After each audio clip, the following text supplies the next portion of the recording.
kata a nonsense like kungenana ndiri regular life yangu ndinopona nekujakula kabebi kari kundivaira asikatiba kakwanda kakurira takambo manya asizva ari kuitiro ndikazvitadza kanotengerwa maguchi mavhesachi nemamwe malebo asipo pano pasi bebi kuvhaira ungandvairira asi usatibheka kwandakakurira ungu ida vane machagwa asi muchero ndini festi kuuravidza iwe ungandvairira asi usatibheka kwandakakurira ungu ida vane majagwa asi muchero ndini festi kuuravidza akatengerwa shangu ondiratidza akarukiswa musoro otikomenda chishuwo chake kundifinura ndakakurira geto ndazijaira tombotena matebos ndikutibefeya wakanaka pachiswasi pfungwa dzakapleya haunyari ululu unogara beya kusaseka lula kuita kunge pamusika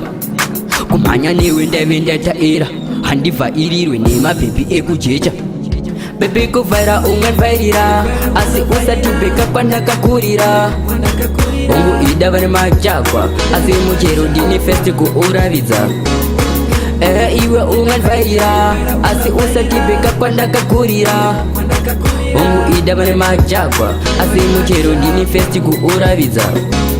ndakakunyenga ndakatakwana masta nhasi tarambana wave kuda kuganza ndine mabasi ehondo kunge shaka apa kumashure kwako ungati idatya kukurota manenji mashura machira acho ndingatomabvarura ndikakuona ndinonzwa kuda urutsa makumbo ako semu neehwisa apa vhoisi ungati ndera hwinzi sori hako nekuti ndakachipinza bebi kuvhaira ungandvairira asi usatibheka kwandakakurira ungu ida vane machagwa asi muchero ndini festi kuuravidza iwe ungandvairira asi usatibheka kwandakakurira ungu ida vane majagwa asi muchero ndini festi kuuravidza ayafali gatoyutsa fuswa ina we not care about anything zvimadzini zvaketogona kutsara zvikamuka zvapapera. Production.